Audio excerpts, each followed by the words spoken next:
Today is Tuesday. It's today 15th. Today should be 16th. 16th of February 2021. My name is Kwame Owusu, Danso. Welcome to Good Morning Africa. It's been an exciting week already. Monday was very exciting for me because I watched the vetting and I saw all that transpired in the precinct of Parliament where our very own Owusu was being vetted. A number of things came up. Hopefully we'll touch on that briefly before we look at the other issues. But this morning, the idea is to discuss an African story, as you already do know. Liberia on high alert over Ebola at Guinea border. And yesterday, if you watched the morning show, I'm sure you're already apprised with that particular story, that the nurse had contracted Ebola and died from it. The way she was buried, right, is one that was is of great concern to the people in Guinea, because I think the way she was buried, a lot of people went to touch the dead body, etc., etc. So the fear is that it may spread. Now, Liberia is on high alert, owing primarily to that particular outbreak in Guinea. So hopefully they will be able to do something about it before it gets into Liberia. Faded markings pose threat to road users. That was captured by the Daily Graphic newspaper. It's on the front page of the Daily Graphic newspaper. Government under pressure to meet 2021 budget timelines as Finance Minister takes 2-week health leave. That has been captured by the Business Analyst newspaper. Well, Frema Buzia is accusing late President J.J. Rawlings of corruption. That has been captured on the front page of the Insight newspaper. These are the topics that we've chosen for today's discussions. And I have been joined in the studios by Gabriela Tete. Good morning to you, Gabi. Good morning. And thank you for your nose mask. This one is very good. Belated Happy Valentine. You didn't wish me Happy Valentine. Which one is that one?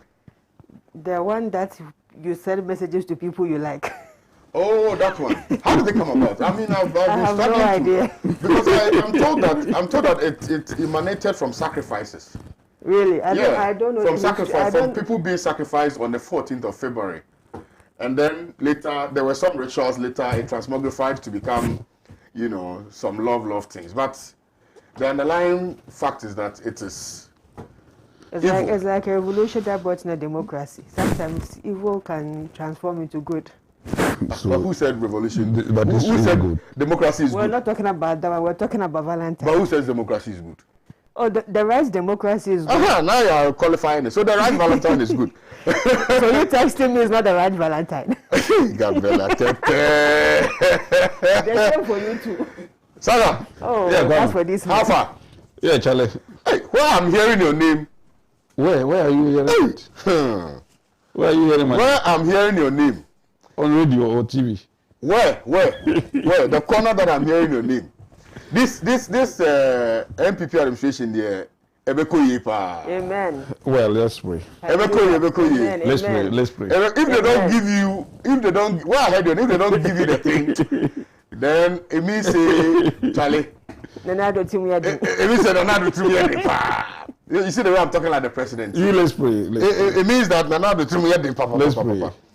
Nanado say, you come, I'm going to abandon ni lantebanda. Oh, Debbie, Mufancheme. Man can hear crack. Oh, I love the president. I just love Nanado. Debbie, man can hear crack. Mufancheme. Anyway. Yeah. Liberia on high alert over Ebola at Guinea border. Faded markings pose threat to road users. Government under pressure to meet 2021 budget timelines as Finance Minister takes 2 weeks health leave. Is he still the Finance Minister? He's not. So why are they describing him as the Finance Minister anyway? He's one of the caretaker. Finance Minister designate. I think No, but he's still one of the caretaker ministers. Does it make him the Finance Minister? Yeah. So Parliament Caretaker minister for finance. But it doesn't make him the Finance Minister. Well, whatever you want to say. Absolutely. Frema Buzia accuses late president of corruption. And we are, Saka Salia. So this one too, Gabriela has to teach you how to wear it. Ah! Wow, Saka, your head is big, oh. Yeah, nice. Oh, you should have demonstrated how you put on. Anyway, Gabby, let's start with the Liberian story. Talk to me. Let me say Ebola. Good morning to our viewers, and a special good morning to the people of Owusu West. It's been a long time since I showed them some love. You mentioned Owusu. Did you see the video with the policeman asking the man that, are you Owusu and that your argument for flat? You are greeting me. I have to be serious for this discussion. Don't come and start me off with topics that are going to make me smile and laugh the whole morning. Kwame. If you smile too much, then bested will get you. They will use you for short videos.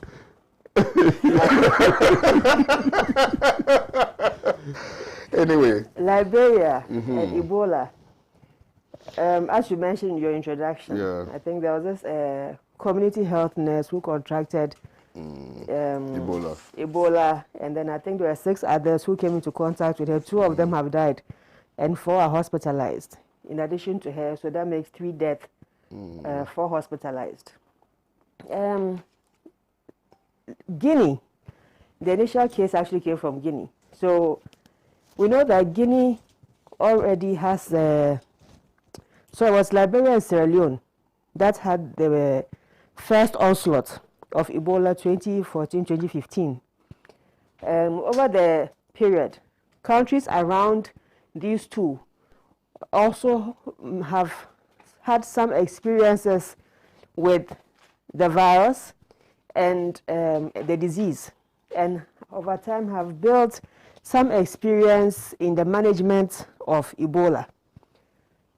Now is a time for them to reactivate those protocols, going back to the usual hand washing, keeping distance protocols to stop.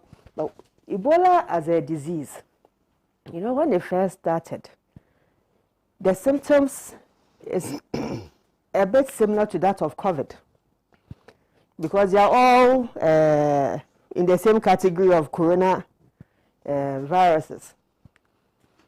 They start with nose bleeding, diarrhea, hyperventilating, and then you start losing fluids, and in no time you are out.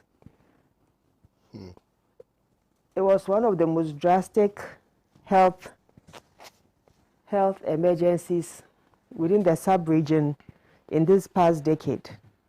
And I'm really hoping that they'll be able to contain the spread so it does not escalate. Already, West African countries were having issues battling corona/COVID-19. And it will be most unfortunate if we also have to deal with an epidemic of Ebola. I hope that sister states within the sub-region will show some support to Liberia, Sierra Leone, and especially Guinea at this time. If you remember, the time that Ebola started, one of the things that made these countries suffer the most was because of their inadequate health infrastructure. Yeah. I'm not sure much has changed since 2014, 2015.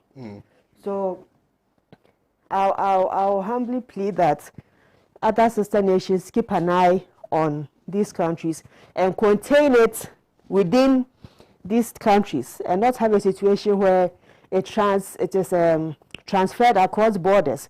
Because already Liberia is on high alert because it shares the border with Guinea. Yeah. And for that reason, that's why they are sending all these warning signals ahead. Citizens of those countries have a responsibility, first of all, to take care of their own selves and to ensure that they do everything within their personal means to avoid contracting Ebola. Stay away from people. The same usual, keep washing your hands. As far as I know, we kicked Ebola out of Africa way back, I I think it was 2017 or 2018, that the last case, the last case was reported somewhere in the Congo area. Yeah, I think it was, yeah. It will be most sad if we have a resurgence at the rate that we had it in 2014, 2015. But as I said, the experiences from the past ought to come to bear in this present time. And since we've had an experience with it before, and we've been able to beat it before, I expect that we should be able to also... Yes, there's a vaccine for it. Yeah. That we should be able to get a handle on the situation. But it also comes to... It also speaks to the issue of how we handle deaf people. Because it appears that when a person dies, and so there's an autopsy report on what exactly killed them, we all have to appreciate that definitely something caused the death. Absolutely. And how you handle dead bodies should be left to specialized people whose job it is to go near dead bodies. Human as we are, sometimes in the mourning and in the emotional part of losing people, you are going to hold them and you are going to hug them, and the person is already gone. The spirit is standing somewhere watching you. If you have any affection, show it to the person whilst the person is alive, not when it's a dead body lying there. Because that, forgive my Latin now, that carcass lying there is infested with something, and that's what caused the death. So we also should be mindful of how we treat and how we handle dead bodies. Here in Ghana, we have similar challenge with the mortuary workers complaining that people are dying in their homes from diseases that are unknown. They bring them to the mortuary, and the way they handle these bodies, they don't know that the people died of complications of COVID because they didn't report to a health center. In the handling of these corpses, they also get infected. Mortuary workers are also getting infected. You know, so I think that when it comes to the issue of people who have died, we should have a proper arrangement of who handles dead bodies. There should be specialized people, medical professionals. If it's mortuary workers, they are the specialized people who are trained on how to handle dead bodies. And they should be the ones to handle, unfortunately, our dearly departed. Yeah, yeah. Oh, but one thing that is very incidental to this conversation has got to do